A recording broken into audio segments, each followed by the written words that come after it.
Hello, everyone. I'm Daniel Tachik. I'm the executive director here at the Scott Institute. I'm so excited to be kicking off this semester's series of talks. I will be serving as your resident hype man for today's event to get people excited. So in case you're unfamiliar with the Scott Institute, we're CMU's hub for all things energy.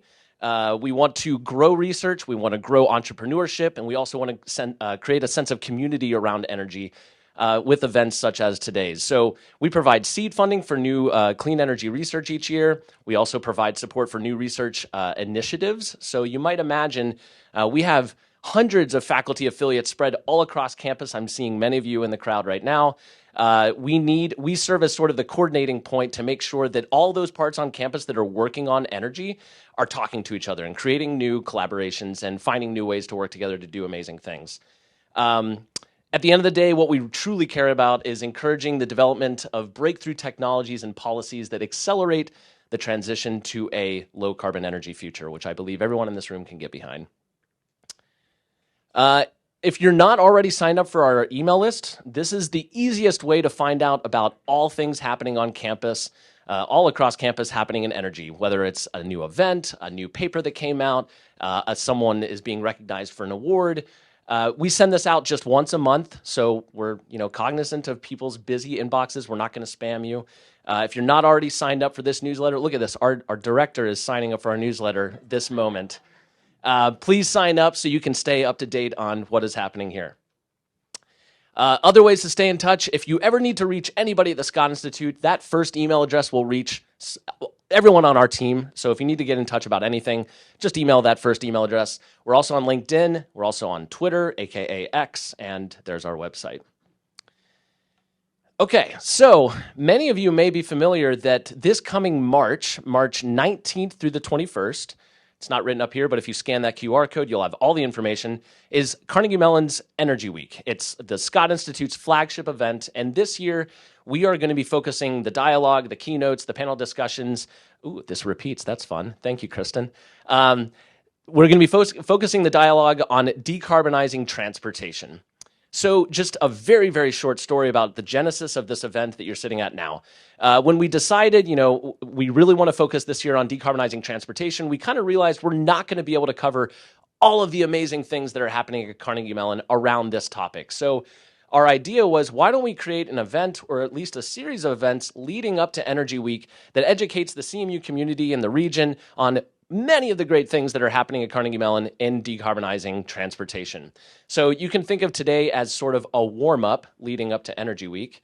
And if you haven't already done so, please scan this QR code. You can see all of the events that are happening at Energy Week, in addition to the focus topic of decarbonizing transportation, and you can also register there. It's free, it's open to anybody, so I encourage all of you to come. It's happening just at the University Center across campus.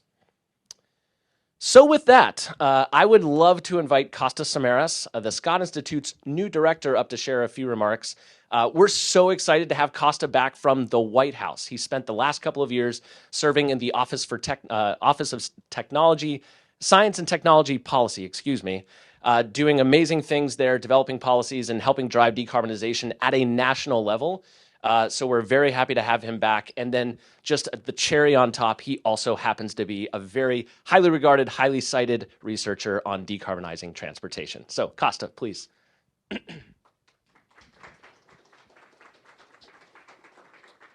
Wow, thank you so much, Daniel, for that very kind introduction. We are lucky to have Daniel in leadership at the Scott Institute, as well as Associate Director Valerie Karplus.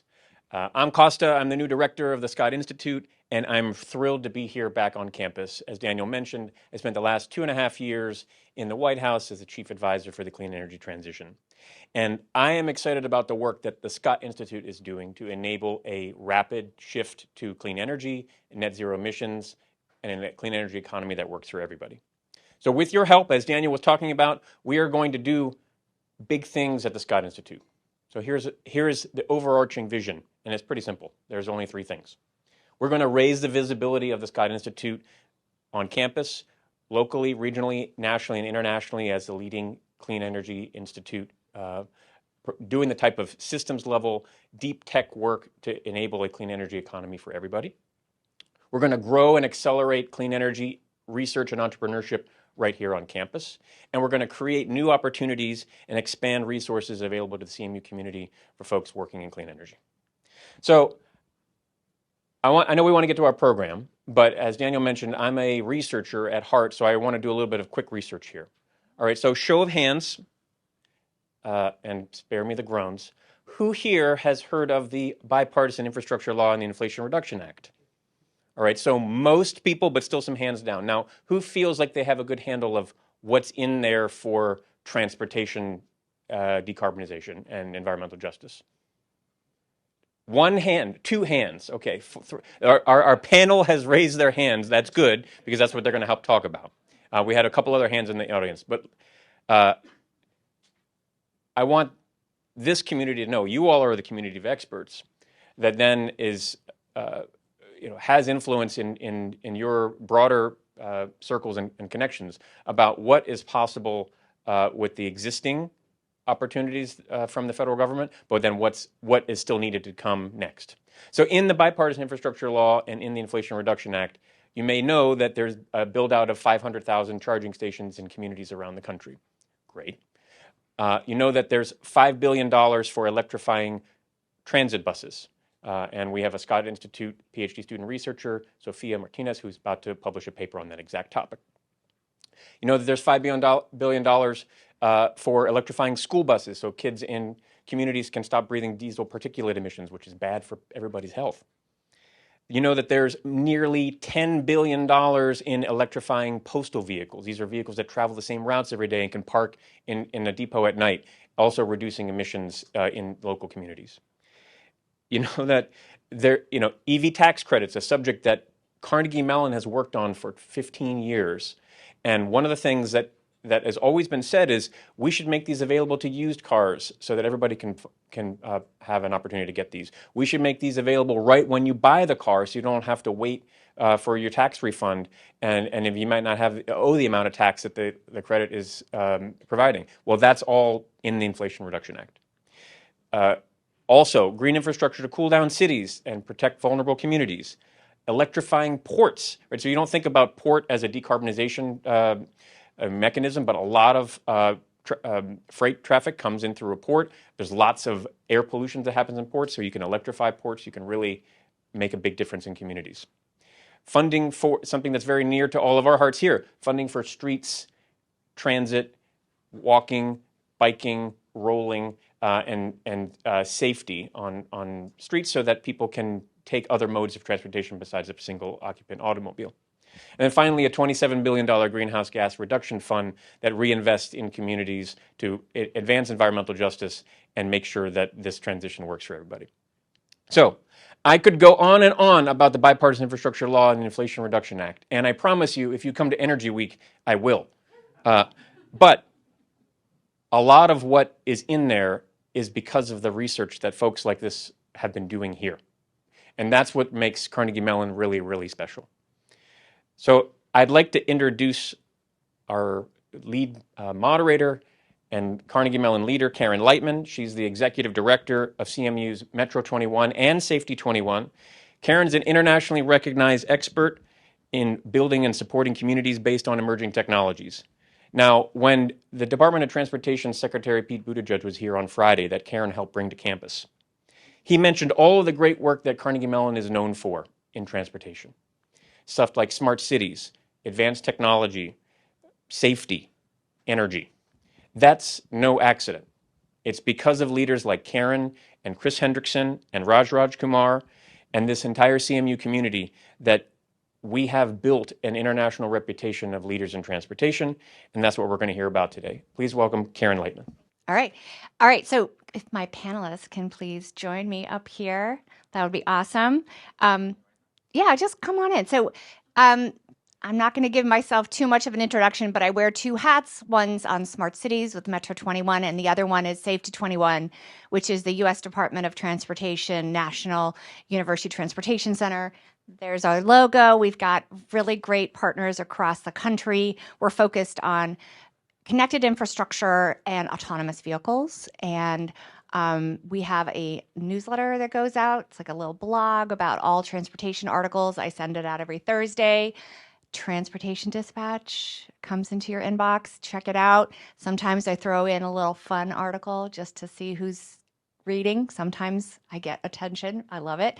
And then also we do something called What's Happening. So we'll have this, we'll showcase some of the work because as Costa was saying, we're doing some amazing work. And a lot of it is in that intersection of decarbonization and transportation. So with that, I'd love to open it up to my colleagues and friend, Corey Harper and Sean Shen, who are going to join us today and give 10 minutes or less overview of their research and how it relates to this topic. I have a few questions on my phone that I'm going to ask them, but I would love to hear from you all because I'd love to hear what are the things that worry, concern, that you're inquisitive about when it comes to decarbonization and transportation, especially as we lead up to Energy Week in March. All three of us will be speaking at the event, so maybe you can help us think of topics that we want to cover in that presentation. So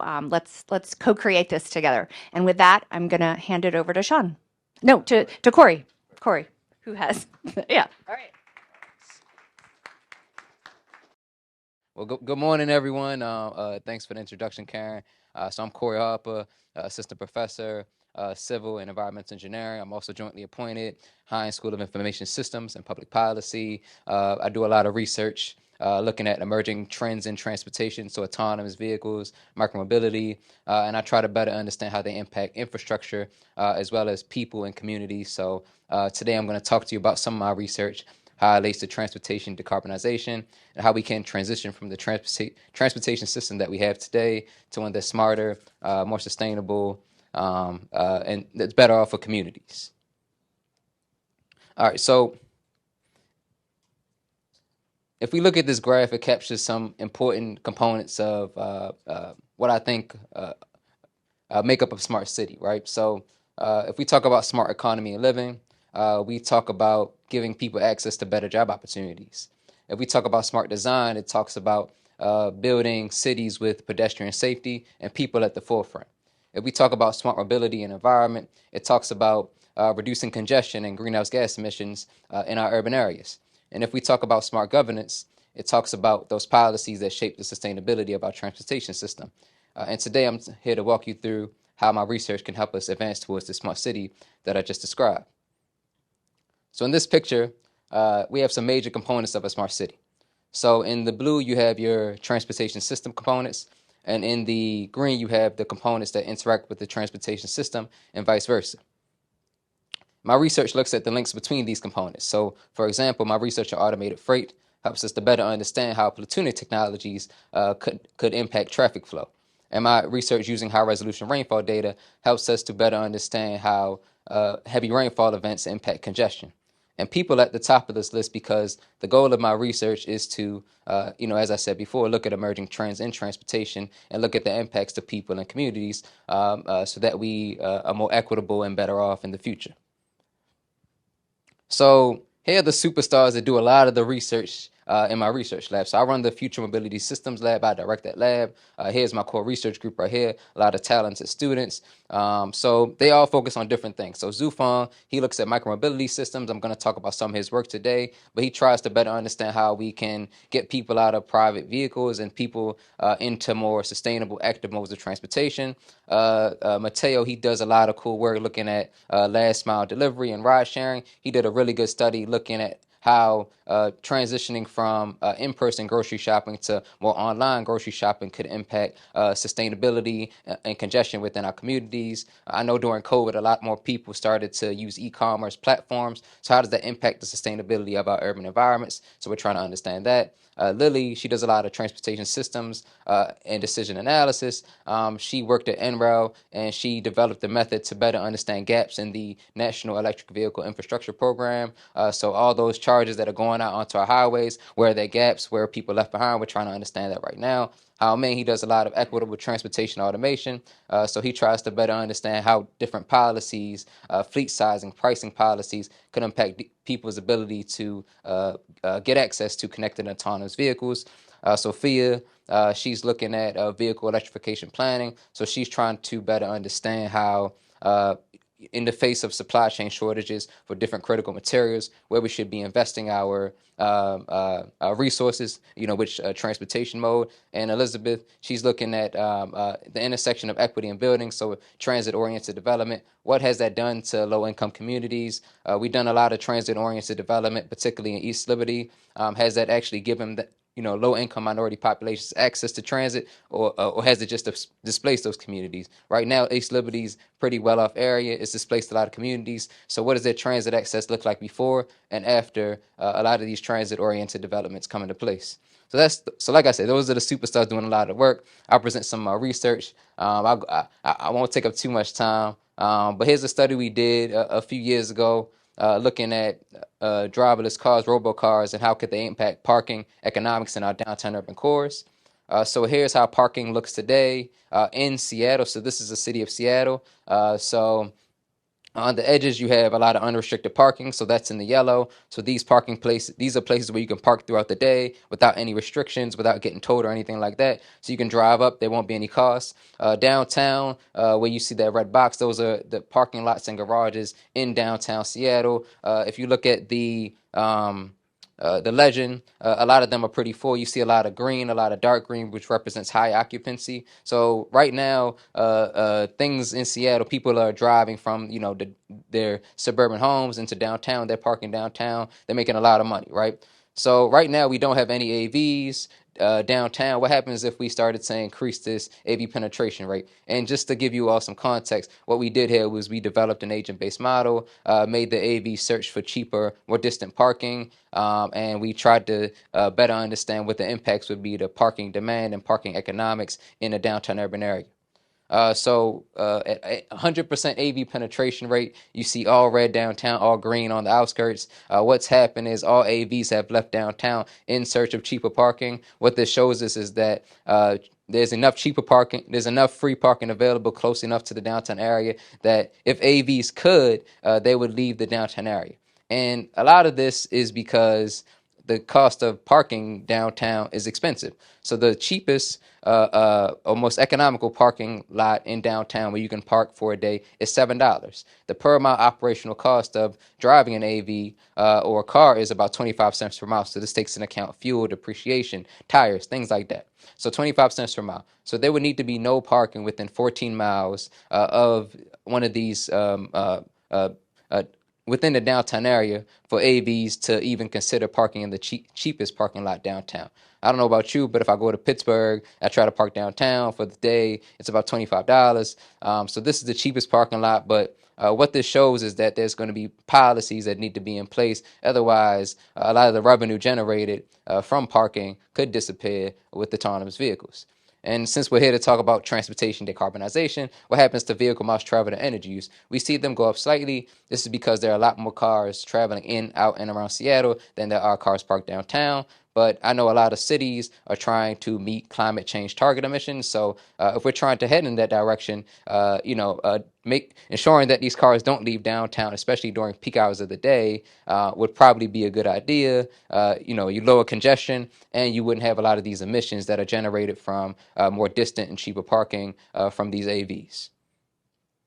So I'll talk about another study we did. So trying to get people out of cars into more active modes of transportation. Right now, if you look at a lot of urban areas, about 50% of short trips between 0 and 3 miles are done by car. So I saw the study and I was like, well, how much could we get to? So 50%, but there are limitations. So sometimes it's raining, sometimes you're shopping, you won't want to use a bike. So we developed the upper bound replacement method, and that considers some of these things, trip distance, weather, wind speed, some things that would be favorable to biking, some things that won't. About 18% of short car trips could be replaced. We found that's the upper bound, right? So 9% of trips in total, 18% of this 50%. So we looked at some of the transportation traffic congestion improvements that would result from this. So on your left, you have your base case.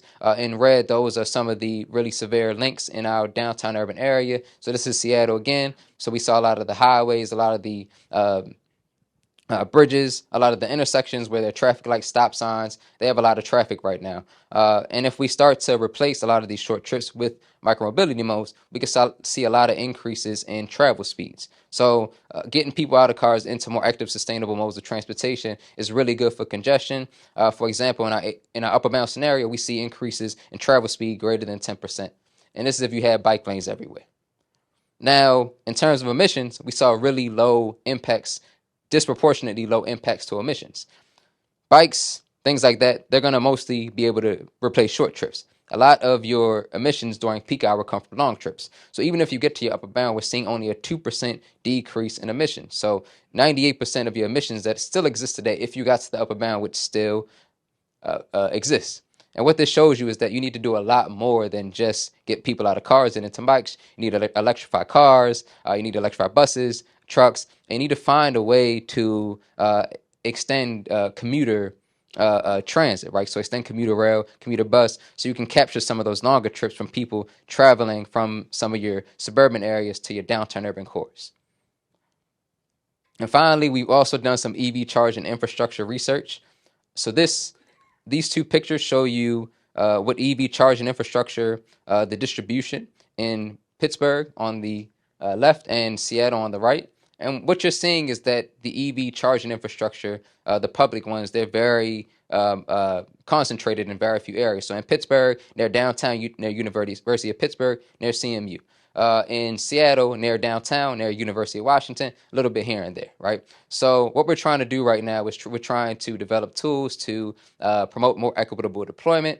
And another thing we're doing is that we're combining grid and transportation tools. So on the left, you have the traditional approach where transportation modelers, we do everything in silo, and grid modelers, power systems modelers, they do everything in silo as well. We don't talk to each other. And that's because before electric vehicles, there was no need to, right? They didn't really interact with each other. The transportation system, the power system didn't really interact with each other. Now with electric vehicles, they interact with each other a lot more. There's a lot more synergies. So we're trying to develop tools at the intersection and trying to better understand how impacts to the transportation system impacts the power system and vice versa as we make this transition to electric vehicles. So thank you, everyone. All right. Hey everyone, thank you for having me. I use the title Transportation Energy Interdependency is really because I like doing research and looking at the perspective that everything is related. And the reason is that if you think about a lot of the research that we've been working on is very siloed. We work on transportation alone, we work on energy system alone, we look at the water system alone, but it's actually everything, what my vision is that everything is so interconnected, everything you do in one system, it's like, it's a gigantic networks of many different pieces, right? Anything you do in one single part is likely to have a ripple effect on many other things. So what's connecting all these networks are human beings. And only if we understand how people making their choices, what time of day I use energy system, what time of day I drive, am I going to choose to carpool or taking TNC or taking buses, or I'm going to buy an EV versus, I just drive an ICE vehicle. Whatever, boils down to how people making choices in a very, very large scale network, and then we're facing a lot of challenges, by the way. And then again, this graph just quickly show you what I think transportation energy is just a small pieces, not small, but it's a many pieces in this very big puzzle, and including a water system and communication system. For example, people decides to, right now all the vehicles are being connected, and that really give some people a lot of privileges to go to places they want to go. And certainly it consumes more energy than the other group, right? And then I will have a few slides later on to show you there actually the communication will actually drive different accessibility in terms for different group of population. But bottom line is that we talk about electric vehicles. Vehicle electrification is it's not the only one, but it's one very strong tie between transportation system and energy system. But there are many other different pieces are connecting these two systems. That's why in the title I use the interdependency. I give an example. I have more examples in a minute, but I give an example. So I take buses to come to campus, and as soon as I arrive on campus, I start to use energy, right? So this is a immediate connection between how human activities is connecting the way you use mobility, use transportation services, use our infrastructure to the how you what time to what intensity that you're going to use the building energy. So everything is sort of interconnected. So that comes to what I think, a lot of research I'm interested is to look at human level, how people making choices, and once you aggregate all the people, human beings all together, aggregate them to the system or network level. Again, I'm keep emphasizing this is a very, very large scale network of many different things all together. And then therefore we can make a system level decision. The reason I spend all the 3-4 minutes, maybe already 10 minutes, and then is really, I think it's the key. This is actually also the essential idea that we proposed to USDOT, where we just made a proposal to USDOT about National Center on the Climate and Transportation Research Center. And let's hope we can get it. But maybe we're not. But the idea is try to build everything based on system by understanding individual level human behavior. So I have 100 more slides, but I'm just gonna quickly go over a couple. No, just kidding. No, quickly go over a couple projects, just sort of more of a stimulating some of the conversations, and you can ask me all the easy questions, all the tough questions go to Corey and Karen, and this is boils down to how we can encourage, right, influence people's decision. First example. Which Costa knows this, and I think the USDOT has this blueprint or strategic plan. I try to go down to the list to see what are the top priorities kind of in terms of research. And one at the very top list is how can we encourage people, like all of us, right, to shift to a more climate friendly mode of transportation. That means that if we drive a vehicle, it's nothing wrong with driving a vehicle, but can you carpool? Can you maybe park and ride to take buses? Maybe can you walk? Can you take scooters? So here's the again. This is the goal, right? The problem, and then can we get there? And the research approach. I'm only saying this is the one possible research approach, and not the only approach.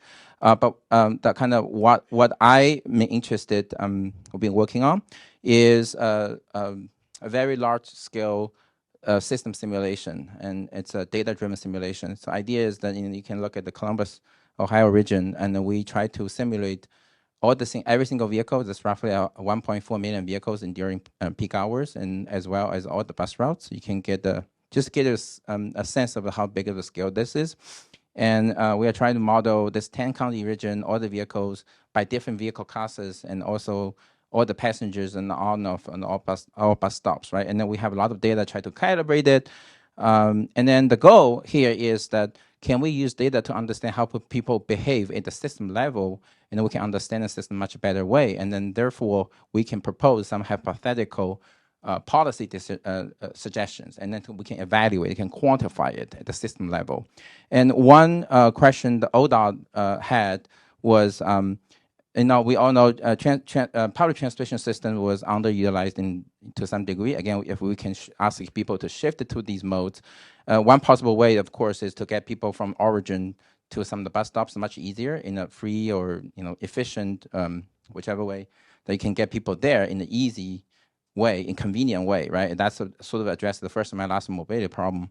And we just run this whole simulation. I'm not getting details, but we can really see that with some of the mobility services addressing some neighborhoods' local first mile last mile mobility problem, we're able to jump the, at least no model is perfect, but this is also our speculation based on a model, behavior model. It's a public transportation service market share is likely to increase from very little tiny to 13%.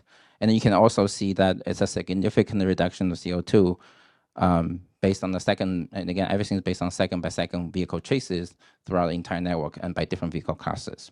So the other example, I'll go very quickly because I think the Corey already touched on this, and then we really using the same model, system-level approach to understand how, given all the 61 fast charging stations across the entire Ohio, Columbus, Ohio region, and how, given the current market penetration right now in Columbus, it's roughly about 0.3% EV, and that's not evenly distributed spatially. And it's actually some neighborhoods have more EVs than other places. And we look at how these fast charging stations are likely to be used. And we do see some of the morning peaks, there are likely some congestion, some queue, people get in the queue to get vehicle charged. Of course, this is based on some assumptions on what the percentage of the vehicle will likely to charge at the workplace versus majority of them will be charging at home. I'm skipping, all the details. You can see the very high granular details. I do have 100 slides. So this is another thing we work on. We try, because we all see that eventually if 20% vehicles get into some workplaces to charge at the same time, let's say everyone has to go there by 9 a.m., and there's a big problem for our grid system, right? And then one possible approach, people are thinking about, hey, can we, the utility service providers can charge a fee, almost I think about the parking fee, it's early bird discount, it's giving some idea. You can leverage the pricing of the grid depending on where you are, where you're going, depending on demand, excessive demand. You can sort of use the pricing to ease out the grid cost. And especially places like California, we all know like before sun rises, there's huge ramping up cost before the solar panel even start to generate energy. But we try to address that. Can we use pricing to not only ease the grid cost, but also imagine if you're having the grid pricing to influence everyone's decision-making when people leave home, when people get to the office, and which route I'm going to charge. 20% vehicle can really get us a lot of improvement in system performance on the roadway as well. So in other words, in the far future, if we have significant penetration of the EVs, doing some pricing on the EV charging itself can really benefit not only the grid, but also the transportation system as well. The third project we did was on the rural mobility service. I'm going very brief idea. In the rural community, there's a lot of trouble. And roughly in the Greene County, we'll work with, very briefly, right? This is a rural, low population density area. People, roughly about 20 to 30% of the people have trouble accessing essential resources. We're talking about the food, we're talking about the job, talking about healthcare services. And you can take a, and then by the way, the number I was stunned that we learned, one last project. Sorry, I do have 100 slides. I realize. Every trip, on average, every trip in Greene County, people making to go to their destination, right, within the county, on average, that's roughly about $30 per trip.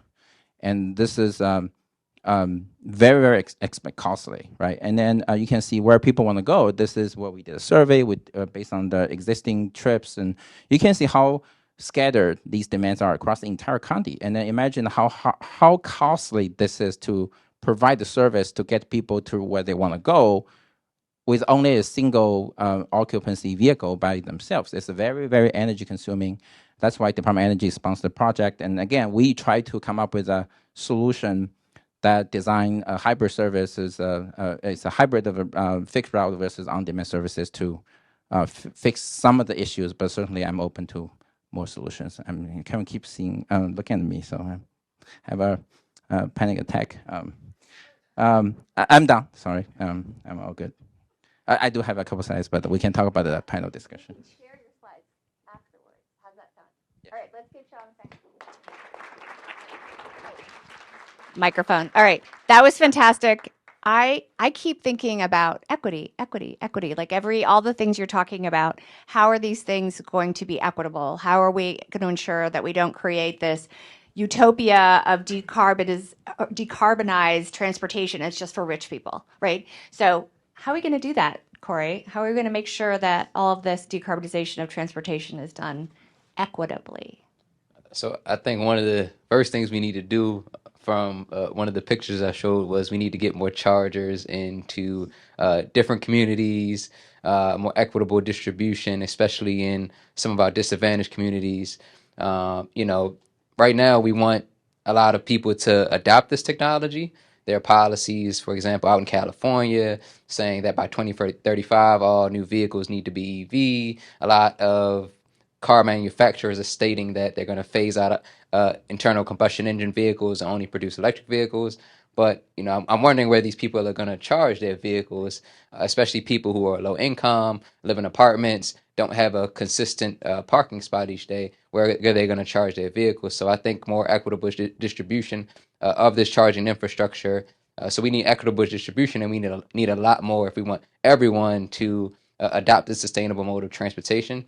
So I think more equity focused tools that could help transportation planners, satisfy their demand and equity objectives. Because if you look at the distribution of charging infrastructure right now, it's been following where demand is. So what we need to do is balance that demand objective, but also that equity objective. Otherwise, you'll have issues. For example, the city of Pittsburgh has issues with people pulling extension cords out their window, out their door, to try to charge their car. Don't do that at home. Do not do that at home.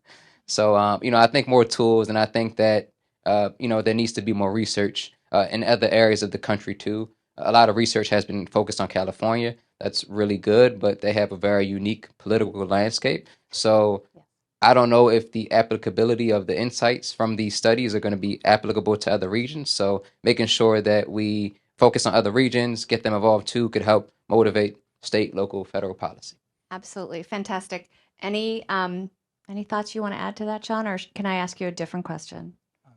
Very quick on this one, I can probably provide some perspective from maybe rural or perspective since I work on this project. I think that having people have, generally their disadvantaged population that has trouble accessing not just the food. I think the key is how to get them to have access to training center, education center, and jobs. Workforce development. Workforce development. That's actually the one question that I think that not just research, is also workforce development of the transportation energy.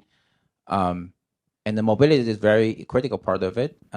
It's again, this is related to energy, right? Because you want to provide mobility in as efficient as you can, and then also in the same time, it's also energy, of course, energy efficient. To a lot of disadvantaged communities, my understanding is, at least the rural project I've been working on, it's almost a trap, right? Because the less mobility they are being provided, then the less they're getting out to access jobs or even looking for jobs, and the less likely they can afford the vehicles or even pay for the public transportation services. So how can we stop that kind of loop, and just to get people to the place where they want? We're talking about essential resources, so that's very critical to as a starting point. That's great. Yeah, I think there's a huge connection between transportation mobility and economic mobility. There was a study in Harvard that showed that now that your future economic outcome, like how much you're going to make later in your life, is determined by your zip code you were born in. And to me, that is so upsetting, because that's not the American dream where anybody can do anything. But what we're finding is that if you're isolated and you're disconnected and you have no mobility options, and that could also mean broadband, right? Those kinds of mobility, that you'll be disconnected. So we're going to break that cycle with some of the work we're doing here. So I'm teasing up for some questions. All right, great. Breen, go ahead. Sorry, we have a microphone so we can. Oh, thank you, David. Daniel. Expanding on your question about equity, Karen, I have a two-part question. One is, what do we know about the adoption of electric vehicles in low-income areas with the presence of charging? Is charging the key, or are there other barriers to electric vehicle adoption? And more to my personal point, what are the opportunity costs of pushing for electric vehicle charging in low-income areas when they're typically areas where people own fewer vehicles today? Yes to all of that. And I think the issue is in low income communities, a vast majority of them use public transportation. So if we're creating an environment that all we're doing is pushing more people into single occupancy vehicles that are electrified, have we moved the needle and have we made any impact, especially with equity? So I think these are all things to consider. So what do you think? So to your first point, I'd need to do some more research. I think that's an interesting point about if there are charges there, do people then start to adapt? So we're trying to understand some of that right now. So, in our study, we're partnering with the National Renewable Energy Lab. So we're going to develop some tools to help site charging infrastructure equitably. And then we want to better understand, how that impacts adoption based on the socioeconomic characteristics of people there. So do they start to, adopt these vehicles, or are they just going to do business as usual? That's something we're trying to understand right now. So is it a chicken and the egg problem? Do we need cheaper vehicles? So, and then we can understand the policy levers that could get us there, and maybe not without impacting other modes like public transportation and micromobility. And then the second question was, okay, yeah.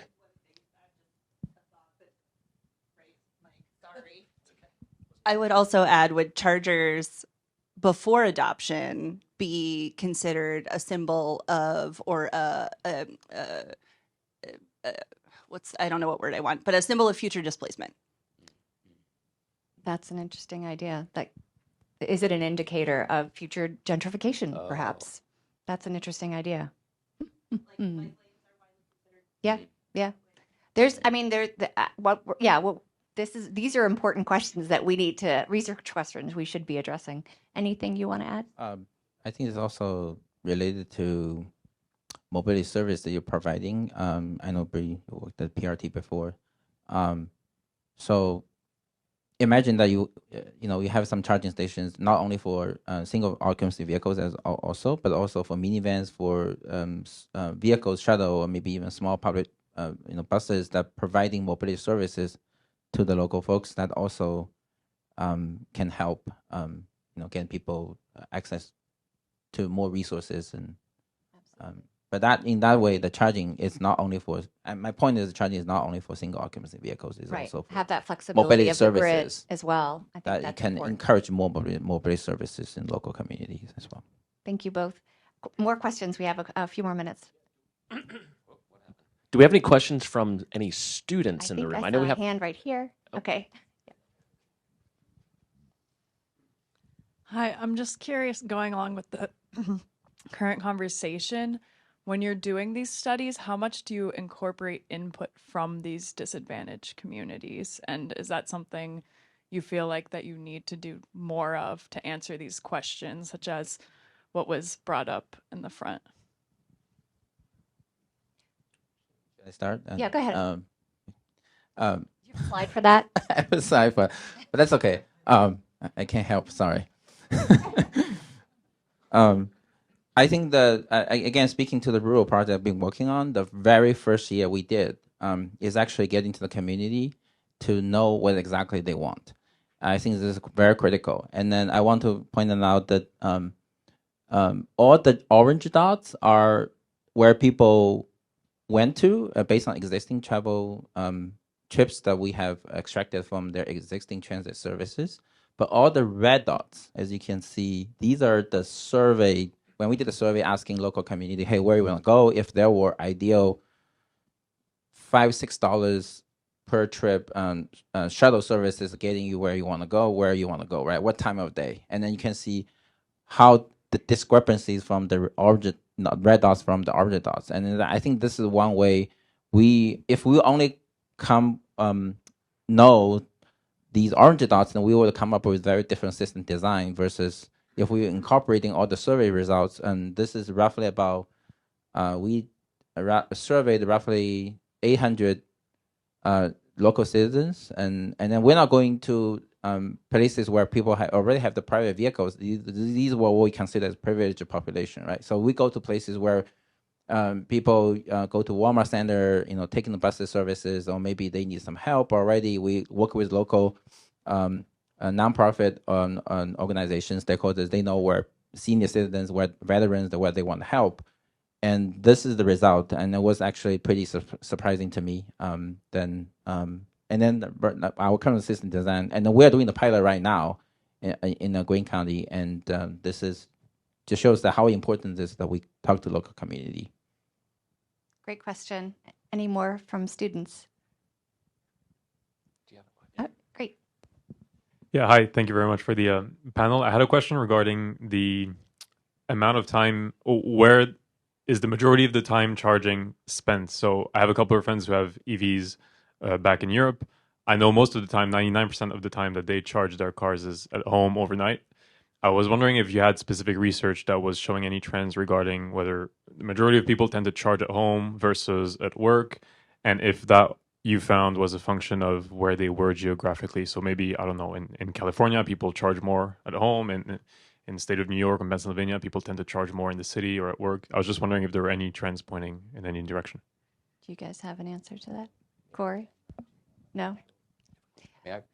One thing I would, can I just, Okay. yeah, so a project that we're working on, which is looking at the curb, and with the idea that if you're going to be using the curb also for charging in more urban areas, how do you ensure that that's done equitably? Because in Europe, it is actually my understanding that a lot of European countries, like in Amsterdam, for example, it's all on the street charging and they're charged. But then the question is like, is that equitable? Because are they doing it just in the more affluent areas? Are they doing it for bikes and things of that nature? So, Sean, do you have some thoughts on this? It just occurred to me. Sorry, I don't have any numbers on top of my head, but I think many years ago, Costa and I, we did a paper using the Norway data. It was a 05 or 06 many years ago. What we figured out using the data is that having charging station placed it drastically improves the EV market penetration. So these charging stations are public, not necessarily the home. In my view, I haven't really done as intensive research in Korea and Costa, but I think that having the charging placed, public charging placed ahead of the game, and so that can really increase the EV market. I don't have the numbers. Yeah, I do know that there's concern about holding a charge and long trips. It's the United States, such a big country, that there are a lot of more rural communities who feel like they've been blocked out of this growth because they don't have an ability to attract charging stations. So like in Greene County, when we've talked to the commissioners, one of the first things they wanted was they want to bring charging stations to their rural communities because they feel like people are passing them to go elsewhere to charge up. And they see that as an economic development tool. So I think, again, another great research question for those of you in the audience to pursue. More questions? Right here. Oh, okay. And then there's two on Thank you the for other the side. panel. I had a question on what Corey's mentioned about increasing e-commerce and online grocery shopping. I was just curious if I'm not sure if it's a direct reduction of emissions if you don't personally go and shop offline. So is there any results that you have or just your thoughts on? I just think it's a more complicated question. It depends on what time people want to shop, and so just your thoughts and any results you have.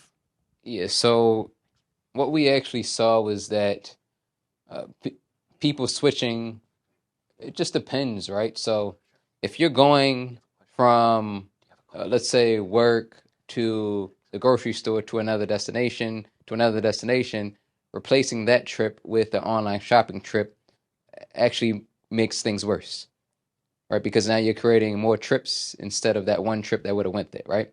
If you were going from home to the grocery store to back home, replacing that trip with a more centralized system could improve things. So it just depends on what types of trips you're displacing, whether it's a trip from home to the grocery store and back, or whether you're making that trip to the grocery store on your way to another destination. So that was like one of the biggest things. It also depends on what time of day. If you're doing a lot of grocery shopping, it gets delivered during peak hour times, you're going to create a lot of congestion. If it gets delivered during off peak hour times, you're not really going to create much congestion just because there aren't much cars on the road. So we thought of different policies. So you might want to set like a spending limit. So small orders, maybe they don't get free delivery. Bigger orders that might be for the week for your whole family, they might get free delivery, something like that. But some of those factors that we looked at, time of day when you're ordering, how much orders are delivered, they all play a factor. But those types of trips that are displaced by grocery shopping, they're really important. Great. So we're at time, but we have time for 2 quick questions. I kindly ask that the questions be quick, but we have the room until 1:30. So if any of you want to just come up, introduce yourselves, and ask any last questions, I think they'll make themselves available for a couple more minutes. But yeah. Cool. Well, thank you so much to the panel. I'll keep this quick. Really, how do we define equity is the question. And selfishly, how do you define it in a way that balances the ability to model it with information that's available and collectible, but also something that's recepted by public transit agencies or others in a digestible and implementable metric or fashion? All right. Do you want to take this one? It's one of you. I'm just thinking of that graphic they have with a guy like trying to look over the fence and like what's equity versus equal. That's what I'm thinking of. With respect to transportation, like Right. transit coverage or other things that are like measurable, but also presentable in a policy or a way a transit agency could implement in their operations or planning. Well, I think Breen would know, but Really? Talk to this woman right up here after we're done. Yeah, but just to give you a sense, I think you would have to look at things that would signify a need for transit. So people not having access to transit now, people not owning personal vehicles, people being low income, people being minority. So things that would signify need. Then you could start to look at those populations. Then you could start to target them, deploy a more equitable system. Great. Next question. Or do you want to add something? Sorry. Yeah, really quick. I think that that's probably many years of study that we still should be doing for that to just accurately define equity. But I learned from one book that people there are different ways to define social justice, and it's just probably going a little bit further. Very quick, and again, my view of this is how can we maximize the benefit for the most disadvantaged group. So that's if we're building an optimization model, that could be object function that we're building is for the most disadvantaged group. If we're offering deliver services, offering public transportation services, how can we get them the most benefit? Well, it doesn't really harm other group of population as well. I'm not sure if so that's sort of my 2 cents, but that's how the modeler works. Thank you. To formulate it. Thank you. Well, thank you guys for a great talk. And I have a question that is kind of related to my research. Is that I'm wondering like if there's you guys all both mentioned there's like the grid loading will be high during the peak hours. So I'm wondering if there's something like stationary storage system that can actually store these electricities and how that distribution will affect like the people like accessibility to the transportation, like the EV bus, and how their willingness to purchase this kind of like renewable energy, like EV cars, or like to the buses or this kind of stuff. All right, John. So you're looking at probably a little cohort of transportation, not the energy power modeling group. I'm not sure Costa wants to say anything. Yeah, no, not to put you on the spot. I think this is still open research. But I think in general, my understanding is that having some sort of storage space certainly can work, but the storage of energy is also quite expensive. And places, especially dealing with renewable energy, like you have solar panel, probably it's more certain, more predictable. But if you look at the wind energy, and a lot of places now have the wind turbines, it's just so totally unpredictable.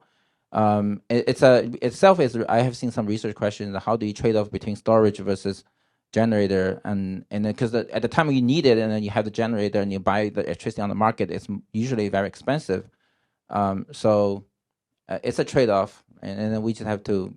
I don't have the answer for you, and this is a really great question. That's why I think we have the panel to. Yeah, please. To do some joint research altogether. And I'll just say one thing. So if a lot of people are charging during peak hours, that's a time where a lot of people are charging their cars and they're using a lot of the appliances in their home. One thing you could do is try to encourage people through pricing to charge their cars at different times a day. So if storage is really expensive, maybe that might be an option that might help relieve some of the stress on the grid. Right. And that brings up equity again. And I think what's really exciting is that energy storage batteries, the technology has really changed so dramatically that we get to ask these questions that maybe 20 years ago it wasn't even possible. So it's an exciting time. And I think we'll end on that. Thank the panelists for a great discussion today. And so, there's ways to plug into the Scott Institute and also Safety 21. So please don't be a stranger. See you soon. Bye. Thank you.